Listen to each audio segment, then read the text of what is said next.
आपल्या देशाचे यशस्वी पंतप्रधान आदरणीय नरेंद्र मोदीजींच्या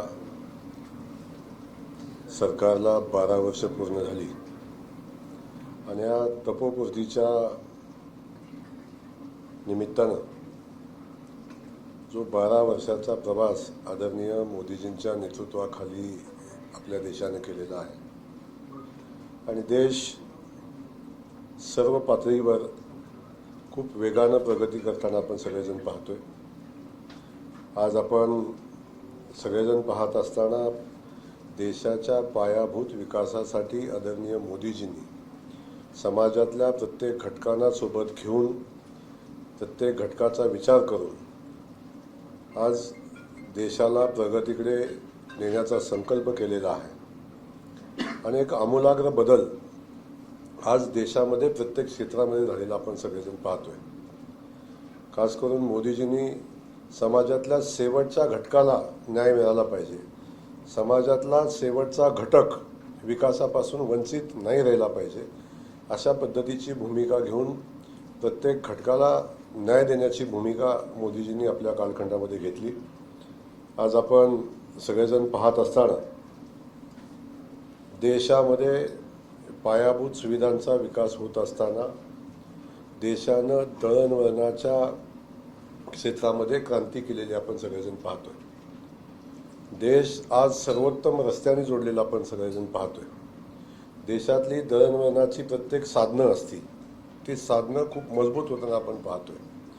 त्यामुळं देशामध्ये आदरणीय मोदीजींच्या नेतृत्वाखाली दळणवळणाच्या साधनाचा प्रचंड मोठा विकास होत असताना अगदी आज आपण सोलापूरच्या बाजूनं बघितलं तरी सोलापूरच्या बाजूला सगळ्या बाजूनं गेलेले मोठे मोठे हायवे या प्रत्येक जिल्ह्याला जोडण्याचं काम करताना आपण सगळेजण पाहतोय। त्यासोबत रेल्वेचं आधुनिकीकरण आपण सगळ्यांनी पाहिलं। नवनवीन रेल्वेचे मार्ग आज उभे राहताना आपण सगळेजण पाहतोय। खूप नवीन मार्ग रेल्वेचे उभे राहिले आणि रेल्वेला एक वेगळं स्वरूप देण्याचं काम आदरणीय मोदीजींच्या नेतृत्वाखाली झालं। त्यामध्ये त्याचं एक उत्तम उदाहरण वंदे भारत ट्रेन जी आपण सगळेजण पाहतोय चालू झाली आणि त्या वंदे भारत ट्रेननं दळणवळणाच्या साधनामध्ये क्रांती केलेली आपण सगळेजण पाहतोय। प्रचंड मोठा प्रतिसाद या निमित्तानं मिळाला।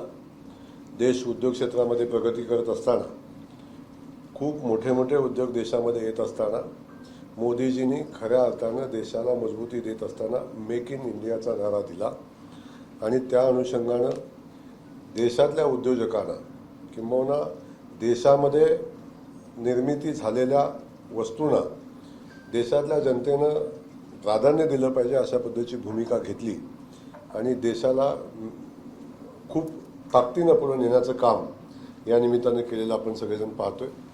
याच वेळी देशातला शेतकरी हा देशाच्या विकासाचा कणा आहे किंवा देशाचा कणा आहे। त्या शेतकरी बांधवांसाठी विविध योजना राबवत असताना खास करून सिंचन क्षेत्रामध्ये खूप मोठी प्रगती झालेली आपल्याला दिसते। देशामध्ये राज्यामध्ये सिंचन क्षेत्र वाढत असताना मोदीजींनी प्रधानमंत्री कृषी सिंचन योजनेतून प्रत्येक राज्यामध्ये दुष्काळी भागाला पाणी पोहोचवण्यासाठी खूप मोठी ताकद प्रत्येक राज्याला आणि शेतकरी बांधवांना देण्याचं काम केलं। त्यासोबत बळीराजा सिंचन योजना पण मोदीजींनी चालू केली आणि त्या माध्यमातून देशामध्ये सिंचन क्षेत्रामध्ये झालेली क्रांती आपण सगळेजण या ठिकाणी पाहतोय। एका बाजूला शेतकरी समृद्ध होत असताना शेतकऱ्यांना सिंचनाच्या सुविधा उपलब्ध होत असताना नागरी भागातल्या लोकांसाठी नागरी विकासाचा खूप मोठं काम आदरणीय मोदीजींनी केलं। देशामधल्या प्रत्येक मोठ्या शहरानं अगदी सोलापूरपासून असे अनेक शहरं आहेत की ज्या शहरामध्ये नागरी विकासाच्या दृष्टिकोनातून खूप मोठं काम झालेलं आपण पाहतोय आणि त्याचसोबत आपण सगळ्यांनी बघितलं असेल आरोग्याच्या क्षेत्रामध्ये खूप मोठी प्रगती आपण झालेली पाहतोय। खूप मोठी एम्स सारखे हॉस्पिटल आपण बघितलं, खूप मोठ्या संख्येनं त्या हॉस्पिटलच्या संख्येमध्ये वाढ झाली आणि त्यासोबत देशातल्या प्रत्येक नागरिकाला उपचार मिळाला पाहिजे. उपचाराविना कुठल्याही नागरिकाला स्वतःचा जीव गमवावा लागू नये, किंबहुना उपचारापासून वंचित कोण नागरिक राहू नये म्हणून आयुष्यमान भारत योजना आदरणीय मोदीजींनी या देशामध्ये चालू केली.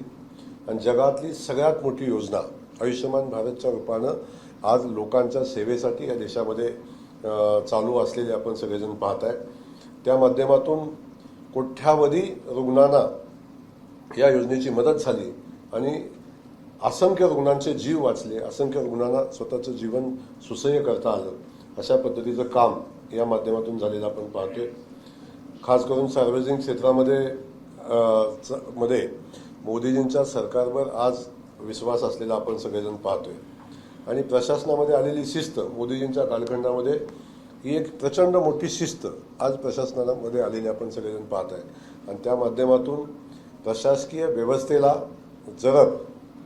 प्रशासकीय व्यवस्थेवर एक मोठा प्रभाव मोदीजींचा आणि मोदीजींच्या सरकारमध्ये असलेल्या कामाचा आपण सगळेजण पाहतोय. त्या माध्यमातून एक सामान्य माणसाचा विश्वास संपादन करण्याचं काम त्यामातून झालेलं आपण सगळेजण पाहतोय. मोदीजींच्या कालखंडामध्ये आपण बघतो की प्रत्येकाला घर मिळालं पाहिजे असा संकल्प मोदीजींनी पंतप्रधान झाल्यानंतर केला. आणि त्याच माध्यमातून देशातला एकही नागरिक जो बेघर आहे तो घरापासून वंचित राहिला नाही पाहिजे अशा पद्धतीची भूमिका घेतली. आणि प्रधानमंत्री आवास योजनेतून क्रांतिकारी काम या देशामध्ये झालेलं आपण सगळेजण पाहताय. खास करून मोदीजींना महाराष्ट्राच्या वतीने आपण धन्यवाद देऊया की देशाच्या इतिहासामध्ये सगळ्यात जास्ती प्रधानमंत्री आवास योजनेची घरं मंजूर कुठं झाले असतील तर ते महाराष्ट्रामध्ये झाली. गेल्या 10-12 वर्षामध्ये 10 लाख घरं महाराष्ट्रासाठी मंजूर होत असताना चालू वर्षामध्ये पाठीमागच्या वर्षामध्ये 30 लाख घरं या महाराष्ट्रासाठी मोदीजींनी मंजूर केली. आणि जवळजवळ 100% लाभार्थ्यांना न्याय देण्याची भूमिका घेतली. आज कामही चालू झालेली बघताय. आणि ही सगळ्या लोकांना भविष्यामध्ये एक स्वतःचं हक्काचं घर मिळेल अशा पद्धतीचं काम मोदीजींनी केलं. आणि यातूनही कोण राहिला असेल तर नव्यानं सर्वे करण्याच्या सूचना दिलेल्या आहेत आणि तो सर्वे पूर्ण झालेला आहे. आणि येणाऱ्या कालखंडामध्ये या देशामधल्या प्रत्येक नागरिकासाठी घर देण्याचं काम आदरणीय मोदींच्या माध्यमातून झालेलं आपल्याला दिसेल. आज आपण बघतो देश सगळ्या क्षेत्रामध्ये प्रगती करत असताना डिजिटल क्षेत्रामध्ये सुद्धा देशानं खूप मोठी प्रगती केलेली आपण बघतोय.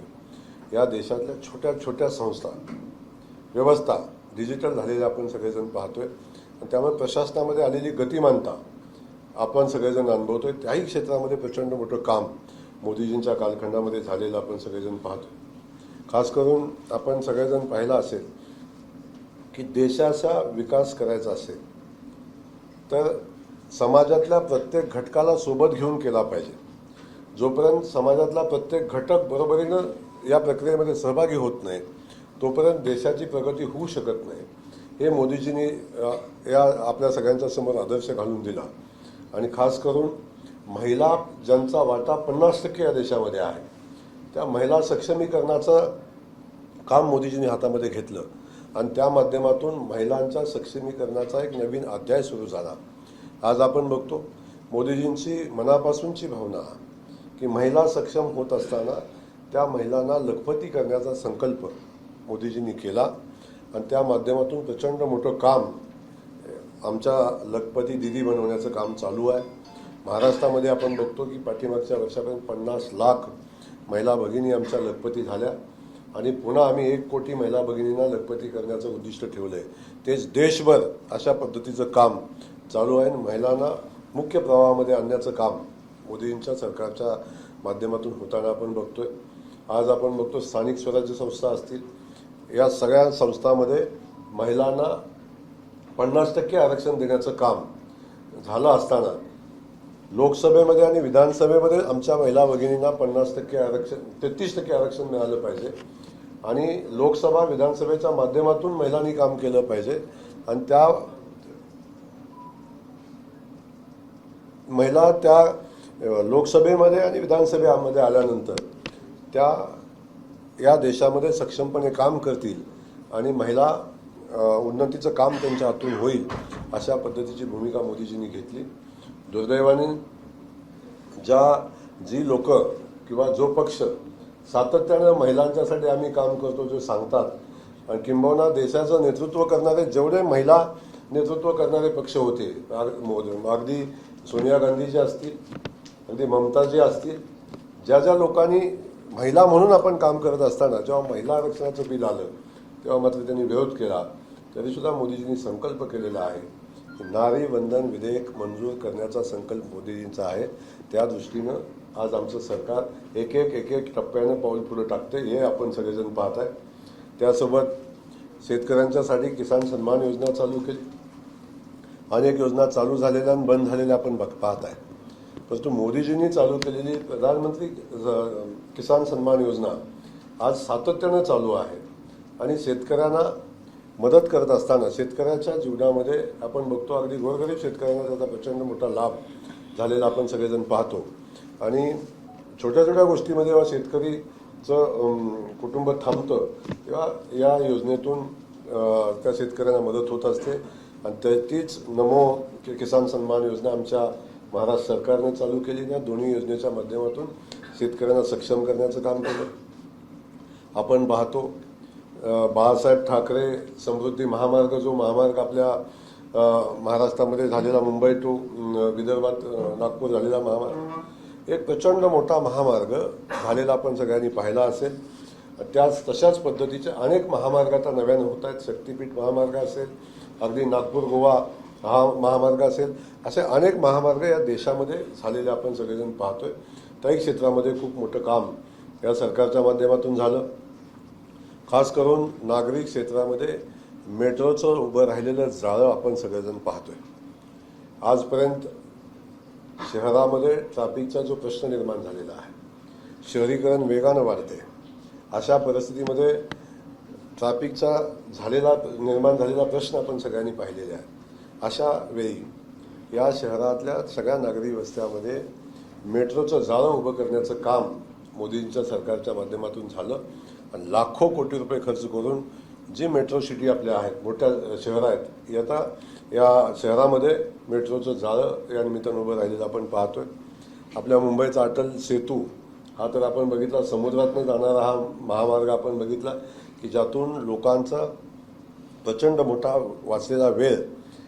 अटल सेतू एक उदाहरण आहे, पण असे अनेक महामार्ग या मोदीजींच्या कालखंडामध्ये उभे राहिले आणि आज देश वेगानं प्रगतीकडे जाताना आपण पाहतोय.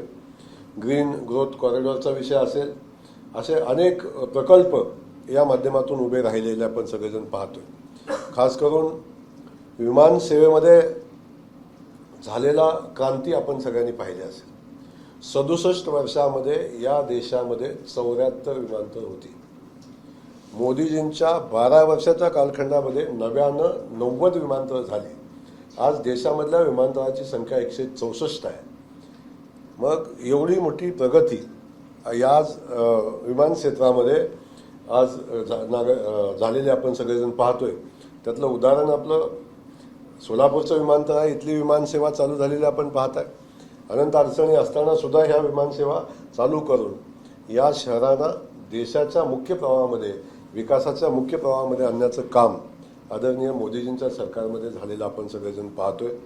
आपल्या सगळ्यांना माहिती आहे, संसद भवन ही आपल्या देशाची अस्मिता असते.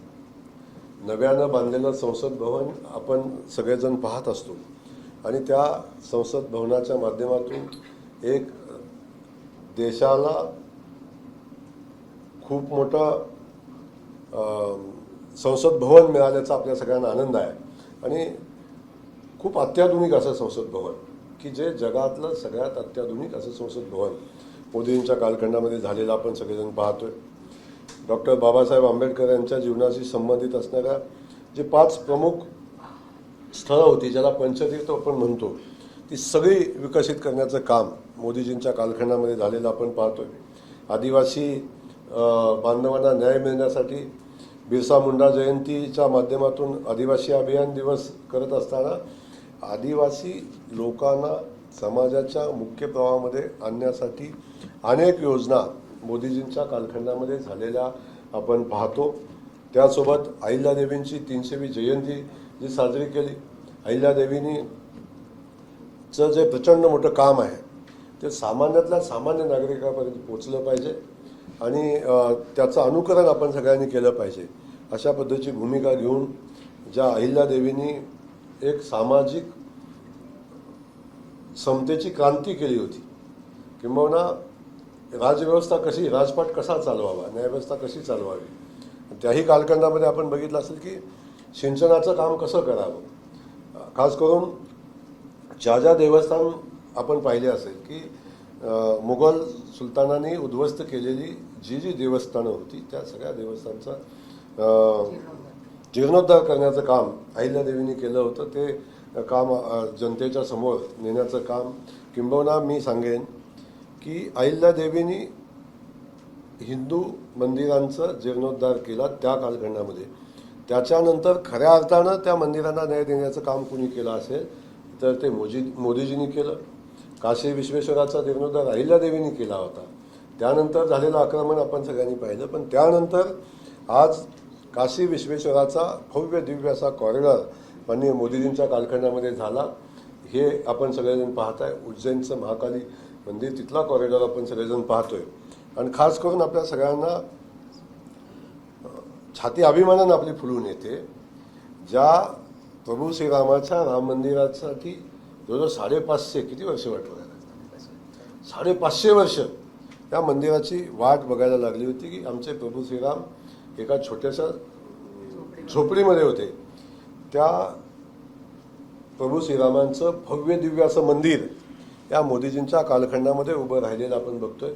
कारसेवकांनी बलिदान दिलं, असंख्य लोकांनी त्या मंदिरासाठी योगदान पण दिलंय, पण खऱ्या अर्थानं त्याला स्वरूप देण्याचं काम मोदीजींच्या कालखंडामध्ये झालं हे आपल्याला अभिमानानं सांगायला लागेल. खास करून महात्मा फुलेंची 200वी जयंती, आज जयंती वर्ष, महात्मा फुलेंची जयंती साजरी करत असताना 200 जयंती वर्ष साजरं करण्याचा निर्णय घेतलेला असेल. अशा अनेक योजना आपण, प्रधानमंत्री उज्ज्वला योजना असेल, घराघरामध्ये आपण बघतो आज गॅस बघतो. पूर्वी गॅस बघायला लोकांच्या ज्याच्या घरी गॅस आहे अशा लोकांना प्रतिष्ठित लोक समजलं जायचं. आता आपल्या गरीबातल्या गरीब घरामध्ये सुद्धा आज गॅस आपण पोचलेला पाहताय आणि चूल बंद झालेली आपण पाहताय. याला कारण मोदीजींनी प्रधानमंत्री उज्ज्वला योजनेच्या माध्यमातून या देशामध्ये महिला भगिनींना न्याय देण्याची भूमिका घेतली.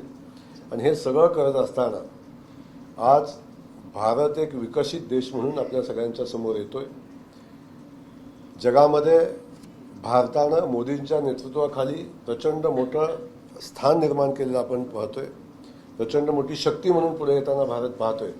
आज जगातली 4थी सगळ्यात मोठी आर्थिक महासत्ता म्हणून आज भारत आज जगापुढे आलेला पाहतोय. आणि लवकरच जगातली 3री सगळ्यात मोठी आर्थिक महासत्ता भारत होईल. अशा पद्धतीची एक भारताला प्रतिष्ठा या जगामध्ये मिळवून देण्याचं काम मोदीजींच्या सरकारच्या कालखंडामध्ये सरकारच्या माध्यमातून झालेलं आपण सगळेजण पाहतोय. आज देश संरक्षण क्षेत्रामध्ये स्वयंपूर्ण होण्याच्या दिशेनं वाटचाल करतोय.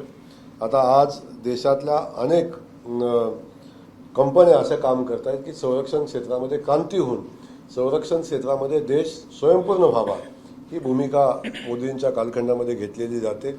आणि त्यामुळं आज आपण पाहतो आज संरक्षण क्षेत्रामध्ये किंबहुना लष्करी क्षेत्रामध्ये देशाच्या सीमा मजबूतीनं त्याचं संरक्षण केलं पाहिजे आणि भारताच्या सीमेकडं वाकड्या नजरेनं बघायची कुणाची हिंमत होणार नाही अशा पद्धतीची व्यवस्था मोदींच्या कालखंडामध्ये उभी राहिलेली आपण पाहताय. जेव्हा जेव्हा देशावर आक्रमण करण्याचा कोणी प्रयत्न केला तेव्हा तेव्हा देशाच्या बाँड्रीला क्रॉस करून मोदीजींनी त्या लोकांना धडा शिकवण्याचं काम पाकिस्तानमध्ये असेल किंवा ज्या ज्या ठिकाणी अशा गोष्टी घडल्या असतील त्या ठिकाणी घुसून आपल्या देशाची प्रतिमा जपण्याचं काम, आपल्या लोकांना न्याय देण्याचं काम मोदीजींच्या कालखंडामध्ये झालेलं आपण सगळेजण पाहतोय. गरिबीचा दर आपण बघितला, कशा पद्धतीने त्याच्यामध्ये झालेली प्रगती आपण सगळेजण पाहतोय. त्यामुळं मोदीजींचा 12 वर्षाचा जो कालखंड आहे हा देशाला विकासाकडे नेणारा, समाजातल्या प्रत्येक घटकाला न्याय देणारा, भारताला एक मजबूत देश म्हणून या जगामध्ये पुढे आणणारा असा एक मोदीजींचा प्रवास आपण सगळेजण पाहतोय. त्यामुळं 12 वर्षामध्ये सोलापूर शहर आणि जिल्ह्यामध्ये काय बदल झाले ते थोडं अपेक्षित आहे. हो सांगतो ना. आता माझी प्रेस माझं व्हायच्या अगोदर तुम्हाला सोलापूरकडे येतो ना, मी सोलापूरकडे बी येतोय. पण मी आता आपल्याकडं माझं संपल्यानंतर येतो ना. मी मोदीजींचं देशातलं काम सांगतोय, राज्यातलंही सांगेन आणि आपल्या जिल्ह्यातलंही सांगेन. त्यामुळं या ज्या योजना आहेत, सोलापूरच्या माध्यमातून आपण म्हणलं असेल, विमान सेवा चालू झाली. त्याच्या अगोदर विमानतळ झालं होतं. विमानतळाचं उद्घाटन मोदीजींनी केलं. विमानसेवा चालू झाल्या. तुम्ही म्हणणार पुन्हा आता डे नाईटचं काय झालं? विमानसेवा चालू राहील याचा विषय नक्की. विमानसेवा चालू पुढे पण राहील, भविष्यात पण राहील. आज IT पार्कच्या माध्यमातून याची प्रगती आपण बघतोय. खास करून सोलापूर जिल्हा आज बघतो आपण. सोलापूर जिल्ह्यामध्ये रस्त्याचं उभं राहिलेलं जाळं आपण बघितलं तर कधी आपण स्वप्नात बघितले नव्हते असे मोठे मोठे हायवेज आज आपण या सोलापूर जिल्ह्यातनं गेलेलं आपण बघतोय. आज आम्ही सगळ्या देवस्थानचा, कारण सोलापूर एक धार्मिक क्षेत्र असणारा हा जिल्हा आहे. याच्यामध्ये अक्कलकोट असेल, याच्यामध्ये आई तुळजाभवानी, आता दुसरा जिल्हा झाला पण आई तुळजाभवानीचं मंदिर असेल, पंढरपूर असेल, अगदी सिद्धरामेश्वराची नगरी असेल, याच्या स्मार्ट सिटीच्या माध्यमातून सोलापूरमध्ये झालेलं काम असेल, या अगदी कृषी सिंचन योजनेच्या माध्यमातून सोलापूर जिल्ह्यातले अनेक प्रकल्प, सांगोल्यासारखा तालुका असेल तो आज दुष्काळ मुक्तीकडे चाललेला आहे. त्यामुळं अशा अनेक भागामध्ये क्षेत्रामध्ये झालेलं काम आपण या माध्यमातून जिल्ह्यासाठी आपण बघतोय. आणि ज्या ज्या योजना आता प्रधानमंत्री आवास योजनेचा आपण लाभ बघितला असेल तर सोलापूर जिल्ह्यामध्ये प्रत्येकाला घर मिळालं पाहिजे ही भूमिका जेव्हा आपण ठेवली तेव्हा खूप मोठ्या संख्येनं प्रधानमंत्री आवास योजनेची घरं किंबहुना तात्कालीन लाभार्थी 100% लाभार्थ्यांना वंचित असणारी लोक किंवा प्रतीक्षा देत असणाऱ्या लोकांना घर देण्याचं काम केलं. आता ह्या ज्या योजना झालेल्या आहेत, उज्ज्वला प्रधानमंत्री उज्ज्वला गॅस योजना, याही माध्यमातून सोलापूर जिल्ह्यासाठी मी जी जी योजना सांगितली ना त्या प्रत्येक योजनेचा लाभ सोलापूर जिल्ह्याला झालेला आहे. त्यामुळं आयुष्यमान भारत योजना सोलापूर जिल्ह्यामध्ये चालू आहे. घर तिथं शौचालय तोही विषय आहे. त्या प्रत्येक ठिकाणी ह्या सगळ्या पायाभूत सुविधा मजबूत करण्याचं आणि सगळ्या योजनेचं स्पेसिफिक 12 अशी कामं आपल्याला सांगता येतील का 12 वर्षात मोदीजींच्या नेतृत्वाखाली सोलापूरच झालेली?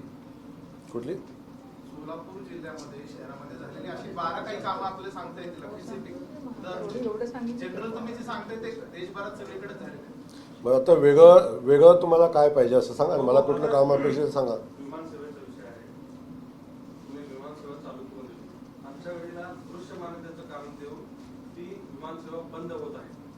त्या संदर्भात तुमच्या आमदारांचं काही कंपन्यांशी बोलणं झालेलं आहे का? तुम्ही असं म्हणताय की विमानसेवा चालू राहणार आहे, ती कुठल्या वेळेस सोलापूरकरांना आश्वस्त करा. आता पहिला विषय आहे की मी मोदीजींच्या 12 वर्षाच्या कालखंडासंदर्भातली माझी प्रेस आहे, याच्या विषयावर मी बोलतो. आता या विषयाच्या संलग्न आपली चर्चा होईल. याच्यावर आपण ही प्रेस संपली की मला तुम्ही प्रश्न विचारा, त्या प्रत्येक प्रश्नाचं उत्तर देऊ. कारण प्रेस आता दुसरीकडे जाईल. आपला जो मुद्दा आहे की आपण ज्या मुद्द्यासाठी या ठिकाणी आपण चर्चा करतोय त्याच्यावर तुम्हाला काय प्रश्न विचारायचे असले तर विचारा. पण विमानसेवेच्या बाबतीत मी सांगतो आपल्याला की विजिबिलिटीचा प्रॉब्लेम येतोय का, तर 100% येतोय. ढगाळ वातावरणामध्ये किंबहुना अशा परिस्थितीमध्ये विजिबिलिटीचा प्रॉब्लेम सोलापूरच्या विमानतळाला सातत्याने येतोय. अशा कालखंडामध्ये विमानसेवा चालवणं म्हणजे प्रवाशांच्या जीवाशी खेळणं हा जो विषय आहे तो विषय आहे. आणि आता आपण तातडीनं काय निर्णय घेतोय की नाईट लँडिंगची व्यवस्था या ठिकाणी झाली पाहिजे. आणि त्यासाठी ज्या ज्या अडचणी आहेत, काय कोर्टाची अडचण आहे आणि कोर्टाच्या अडचणीच्या पलीकडे जाऊन काही गोष्टी करायला लागतात. येणाऱ्या 10, 15, 20 दिवसामध्ये आपण त्या गोष्टी पुढे गेलेल्या पाहाल. आणि लवकरच या सोलापूर शहरामध्ये नाईट लँडिंगची व्यवस्था उभी राहील आणि सातत्याने विमानसेवा चालू राहील. आता आम्ही कंपनीशी चर्चा करतोय की ही विमानसेवा सातत्यानं चालू राहिली पाहिजे. अशा पद्धतीची चर्चा आम्ही कंपनीशी करतोय. नाईट लँडिंग झालं तरच हे सुरू राहील आणि बंद होईल असं काय आहे का? तुमचं काय इच्छा आहे की विजिबिलिटी नसताना विमान चाललं पाहिजे अशी तुमची इच्छा आहे का? यातून नाईट लँडिंग आपण समजून घ्या. त्या ठिकाणी नाईट लँडिंगची व्यवस्था आहे. त्या ठिकाणी बाकीच्या सुविधा असतात. या ठिकाणी सोलापूरला जोपर्यंत नाईट लँडिंगची व्यवस्था होणार नाही तोपर्यंत विजिबिलिटीचा प्रॉब्लेम जो आहे तो थोडाफार राहणार आहे. आणि म्हणून आपण त्या दृष्टिकोनातून आपण पाहतो. आज बाजूला झालेलं अतिक्रमण, कोर्टाने दिलेला स्टे, याही सगळ्या गोष्टीचा विचार आपण केला पाहिजे. पण आपण कोर्टामध्ये त्या संदर्भातली आपली भूमिका तातडीने मांडण्याच्या सूचना दिलेल्या आहेत. कोर्टाशी आम्ही आपली भूमिका मांडून तातडीने ती व्यवस्था उभी करू आणि जी जमीन ताब्यात घेणं आवश्यक आहे नाईट लँडिंगसाठी ती जमीन आम्ही ताब्यात घेऊ आणि वेळ पडली तर सक्ती करू. पण आम्ही तातडीनं त्या जागा खाली करण्याचं काम करू. आणि जे अतिक्रमण बेकायदेशीर केलेलं आहे, गावात घर असताना तिथे जाऊन नव्याने घरं बांधलेली आहेत, पत्र्याचं शेड टाकून जे अतिक्रमण केलंय ते निष्कासित करावंच लागेल आणि त्यासाठी तातडीने कारवाई करू. मग याच मुद्द्याला प्रश्न आहे. गेल्या वर्षी ज्यावेळेस 9 जूनला विमानसेवा आपण सुरू केली, आपण त्यावेळेस होतो त्यावेळेस मुरलीधरांना मोहननी असं सांगितलं होतं, मुख्यमंत्री आलेले होते आपल्याकडे, की त्यांचं प्लेन उतरू शकलं नाही, कमी विजिबिलिटी असल्यामुळे अत्याधुनिक यंत्रणा वर्षभराच्या आत बसू असं सांगितलं. त्याला वर्ष झालं, अद्याप ते आश्वासन पूर्ण झाले नाही. त्यामुळे आता तो पट्टा बसतो.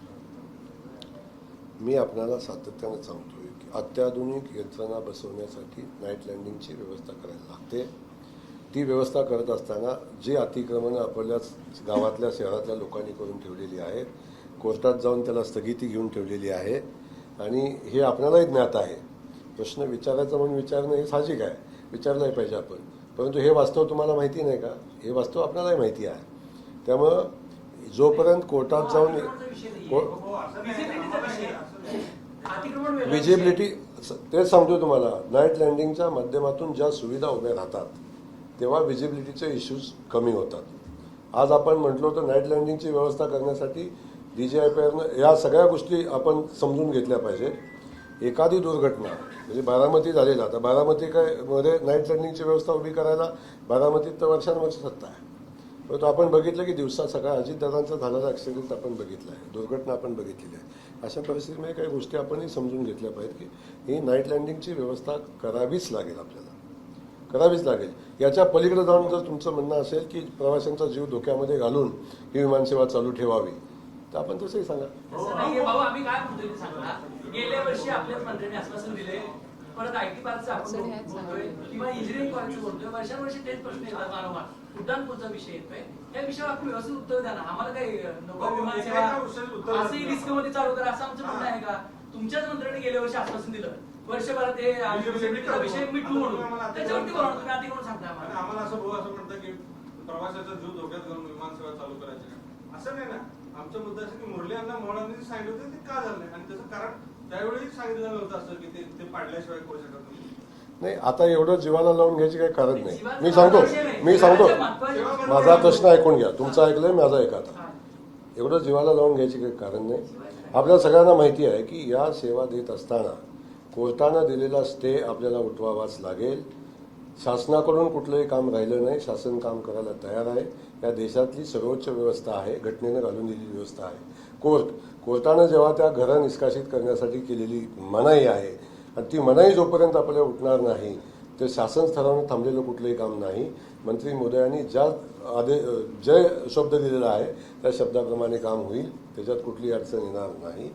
तरीसुद्धा ज्या ज्या व्यवस्था उभ्या करणं आवश्यक आहे त्या सगळ्या व्यवस्था उभ्या राहतील. विमानसेवेची काळजी तुम्हाला जेवढी आहे, सोलापूरला जेवढी आहे, आम्हाला आपल्या सगळ्यांनाच काळजी आहे. विमानसेवा या शहराची चालू राहिली पाहिजे, आपल्या सगळ्यांच्या भावना आहेत. या भावनेमध्ये कुठली किंतुपर्यंत असायचं काही कारण नाही. तुम्हाला जसं वाटतं आपली विमानसेवा बंद नाही झाली पाहिजे तर मलाही वाटतं. या सगळ्या व्यवस्था चालू राहिल्याच पाहिजेत आणि त्यासाठी आपण सगळे मिळून प्रयत्न केलेच पाहिजेत आणि ते करतो, आम्ही करतोच त्या बाबतीत. कोर्टात सुद्धा माझी बैठकही झाली आहे या संदर्भात. कलेक्टर महोदयांशी चर्चा झाली. कोर्टामध्ये आम्ही स्वतः अपेअर होऊन आपण आपली भूमिका मांडतोय की याच्यात तातडीनं कोर्टात निर्णय द्यावा अशी भूमिका मांडतोय आणि त्याच्यावर कारवाई करतो आपण. मोदी साहेबांचं स्वप्न होतं दुसरा विषय, शहरात 2 रेल्वेचे उड्डाण पूल होत आहेत, एक भैया चौकामध्ये, एक आसरा मध्ये. तुम्ही रेल्वे अधिकाऱ्यांसोबत हो बैठक सांगितलं, तुम्ही बैठक घेतल्याशिवाय तो प्रश्न मार्गी लागणार नाही हे सोलापूर प्रकरण आहे. का झालं नाही बैठक? का होत नाही बैठक किंवा का तो प्रश्न मार्गी लागत नाही? सोलापूरच्या रेल्वे मार्गासंदर्भात चर्चा झालेली आहे. बैठक घेण्याची आवश्यकता आहे तर नक्की बैठक घेण्याची आवश्यकता, आपण त्याची बैठक पण घेऊ. त्यामध्ये कुठली अडचण येण्याचं कारण नाही, त्याची बैठक आपण घेऊ. परंतु एकदा आचारसंहिता लागल्यानंतर त्या बैठका घेणं शक्य होत नाही. आजही मी बैठक घेऊ शकत नाही जोपर्यंत आचारसंहिता संपत नाही. आणि सातत्याने गेल्या 4-5 महिन्यापासून आचारसंहिता सातत्यानं मध्ये कालावधी सोडला तर सातत्याने लागले. पण तशा सूचना संबंधित अधिकाऱ्यांना आपण दिलेल्या आहेत आणि त्या माध्यमातून लवकरात लवकर उड्डाणपुलाचं काम पूर्ण करण्यासंदर्भातली भूमिका आपली आहे. आज आपण बघतो सातत्यानं शहरामध्ये ज्या वेगानं कामं आज होत आहेत, किंबहुना सोलापूर जिल्ह्याचा विकास ज्या वेगानं होतोय याच्या आपण सगळे सण साक्षीदार आहोत. त्याचा फील पण आपण घेतोय. असं नाही की वेगळा काय विषय, पण आपण त्याचा फील आपण घेतोय की ज्या वेगानं या सोलापूर शहरामध्ये बदल होत आहेत, सोलापूर जिल्ह्यामध्ये बदल होत आहे, महाराष्ट्रामध्ये बदल होत आहे, देशामध्ये बदल होत आहे, त्याच्या आपण साक्षीदार. 2023 साली सुद्धा टेंडर निघाला असेल आणि नाराज होऊ नका. 3 वर्षापूर्वी टेंडर निघाले, काय गती आहे त्याची? दुसरे त्या भैया चौकाची गती 10% पण भाऊ काम झालं नाही. ते कसं कुठल्या गतीने चाललंय? कुठलं भैया चौकातलं पुलाचं काम ज्या टेक्निकल अडचणी होत्या त्या सोडवण्याचं काम केलं आहे. कॉन्ट्रॅक्टरनं वेगानं काम केलं पाहिजे ही परिस्थिती आहे. 23ला टेंडर झालेलं आहे. कॉन्ट्रॅक्टरला काम करण्याची जेवढी मुदत आहे त्या मुदतीत कॉन्ट्रॅक्टरनं काम करणं अपेक्षित आहे. आणि त्याच्यापेक्षा अधिकचा कालखंड झाला असेल तर त्याच्यावर कारवाई निश्चित होईल. परंतु कॉन्ट्रॅक्टरनं टेंडर झाल्यानंतर त्याला जो पिरियड असतो काम करण्याचा त्याच्या अगोदर त्याच्यावर कारवाई करता येत नाही. त्यामुळे जो कॉन्ट्रॅक्टरचा पिरियड आहे त्याच्या पिरियडमध्ये त्याने काम करणं अपेक्षित आहे. आणि तो जर कालखंड पूर्ण झाला असेल तर नक्की त्याच्यावर कारवाई करायला लागेल. परंतु त्या सगळ्या गोष्टी आपण तपासून पाहू आणि कामाचा वेग वाढला पाहिजे ही भूमिका तुमची आहे, माझी आहे. माझी वेगळी कुठली भूमिका नाही. आम्ही त्याचा सातत्याने त्याचा फॉलोअप घेतोय. पण शेवटी ही मानवनिर्मित व्यवस्था आहे. ज्या व्यवस्थेला आपण सगळेजण पाहतो की काम पुढं गेलं पाहिजे, काम केलं पाहिजे. तिथं येणाऱ्या अडचणी, तिथं येणाऱ्या शासकीय अडचणी, टेक्निकल अडचणी, उड्डाणपुलाच्या साठी आपण मांडलेला विषय तो पण महत्त्वाचा विषय आहे. उड्डाणपूल झाला पाहिजे, उड्डाणपूल झाला पाहिजे. पण त्याच्या अनुषंगानं त्याला लागणाऱ्या ज्या परवानग्या आहेत, त्याला लागणारे जे विषय आहेत, जागेचे विषय आहेत, इथं 4-5 शासकीय जागांचे विषय आहेत जे सेंट्रल गव्हर्नमेंटशी संबंधित आहे. त्या विभागाची एनओसी येणं अपेक्षित आहे. त्याच्यासाठी काम केलं पाहिजे अशी व्यवस्था. त्यामुळे त्याही बाबतीत आपण फॉलोअप घेतोय आणि उड्डाणपुलाचंही काम तातडीने पुढे गेलं पाहिजे ही भूमिका आपली आहे. त्यामुळं याच्यातून एक एक करून आपल्याला मार्ग काढून पुढे जायला लागेल.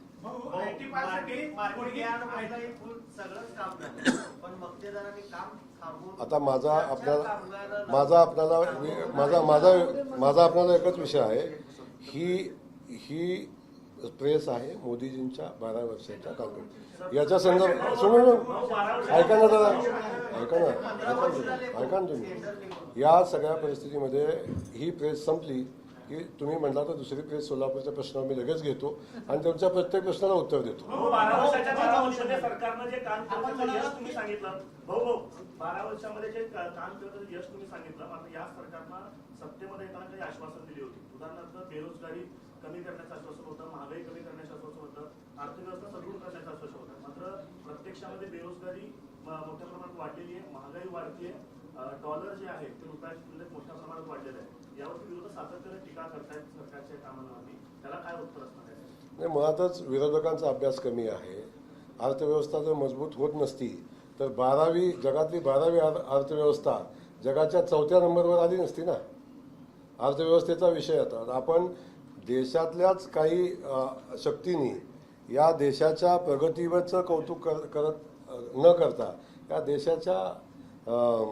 देश बदनाम करण्याचं काम आमच्या विरोधी पक्षांनी हातात घेतलेलं आहे. आणि त्याला आपण जे प्रश्न विचारले ते मी बोलतानाच सांगितलं की जगात 12व्या नंबरला असणारी अर्थव्यवस्था मोदीजीच्या कालखंडामध्ये आज 4थ्या नंबरला आलेली मजबूत अर्थव्यवस्था आहे. आज कोरोनाच्या माध्यमातून आपण सगळ्यांनी पाहिलं असेल अख्ख्या जगातली अर्थव्यवस्था जेव्हा विस्कळीत झाली तेव्हा भारताची अर्थव्यवस्था मजबूतच होती. हे आपल्या सगळ्यांच्या वेळी अगदी फ्रान्ससारख्या इंग्लंडसारख्या प्रगत देशाची अर्थव्यवस्था जेव्हा डळमळीत झाली तेव्हा सुद्धा भारत देशाची अर्थव्यवस्था मजबूत होती. हे काम मोदींच्या या कालखंडामध्ये बाजूचे सगळे देश दिवाळखोरीत आहेत. पाकिस्तानमध्ये काय झालं बघितलं, नेपाळमध्ये काय झालं, लंकेत काय झालं, या सगळ्या गोष्टी आपण बघितलेल्या आहेत. आज आखाती देशामध्ये चालू असलेलं युद्ध आपण बघितलं. याही परिस्थितीत आज भारत देश मजबूतीनं आज काम करतोय किंवा मजबूतीनं पुढे जातोय. अशी संकट आलेली असताना सुद्धा हे आपण सगळेजण पाहतोय. याला कारण आहे की भारताची अर्थव्यवस्था मोदींच्या कालखंडामध्ये मजबूत झालेली आहे. सोलापूरच्या जिव्हाळ्याचा एक प्रश्न आहे. सोलापूर शहरात ई बस मी सोलापूरच्या विषयावर आपल्याशी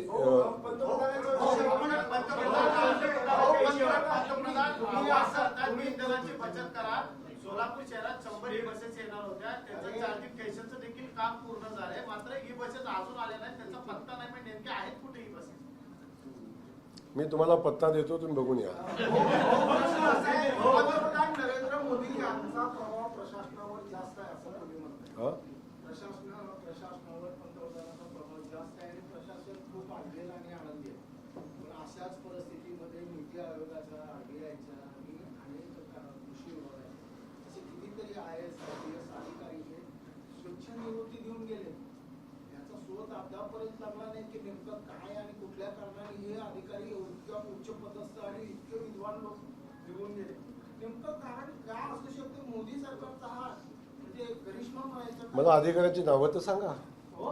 अधिकाऱ्याची नावं तर सांगा, मग मी सगळं सांगतो. विभागाची नावं सांगितलं. अधिकाऱ्यांची नावं तुम्ही अधिकाऱ्यात सांगताय. विभागाची नावं सांगितलं, नीती आयोगाचं आहे, RBI. अधिकाऱ्यांची नावं सांगा ना. मला ज्ञात नाही, मला माहिती नाही कुठले अधिकारी. तुम्ही अधिकाऱ्याची नावं सांगा, मी माहिती घेऊन तुम्हाला माहिती देतो. दुसरा प्रश्न असा आहे की सन्मान निधीचा उल्लेख केला. गेल्या वर्षभरात शेतमालाचे भाव हे हमी भावापेक्षा कमी राहिले आणि दुसरीकडे जिल्ह्यातील 12हून अधिक कारखान्यांनी FRP दिलेली नाही. उर्वरित कारखान्यांनी त्यांनी जो दर जाहीर केला तोही दिलेला नाही. अशी स्थिती आहे. आपण एकीकडे सन्मान निधीचा उल्लेख करताय, एकीकडे 12,000 आपण देतोय आणि शेतकऱ्यांच्या शेतमालाला दर देतोय. ऊसाला FRP कारखान्याला देणं बंधनकारक आहे. ऊसाची FRP कारखान्याला द्यावी लागते. FRPचे आज आपण बघितले काही कारखान्यांच्या आर्थिक अडचणीमुळं FRPची रक्कम पोचली नसेल, परंतु FRPच्या ठरलेल्या दरातला एकही रुपया कमी शेतकऱ्यांना मिळत नाही. 100% ठरलेल्या FRP प्रमाणे शेतकऱ्यांना पैसे द्यावेच लागतात आणि त्याच्यामध्ये कुठलंही तडजोड होणार नाही. काही कारखान्यांनी पहिला हप्ता 100-50 रुपयाचा हप्ता राहिलेला असेल, त्यांनाही ते हप्ते देण्याच्या सूचना दिलेल्या आहेत.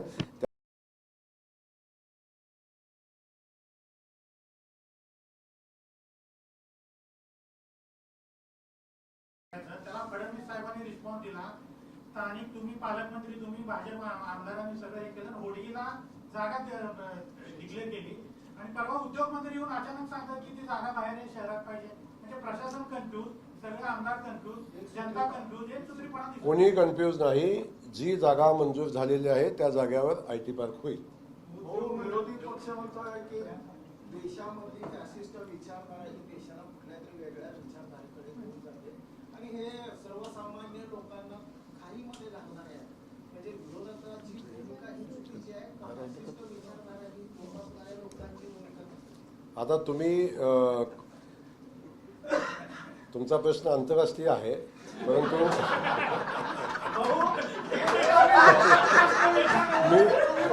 मी देशात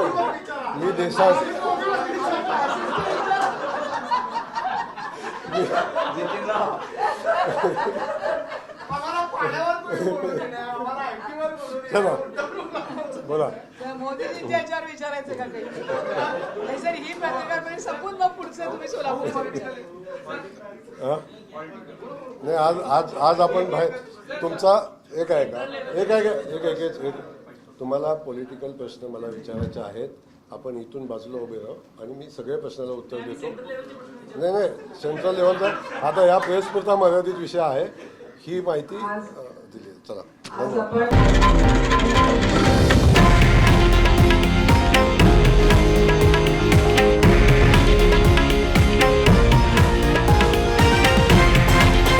हे आहे देशातील नंबर 1 न्यूज नेटवर्क आणि आपण पाहत आहात TV9 मराठी, एकमेव.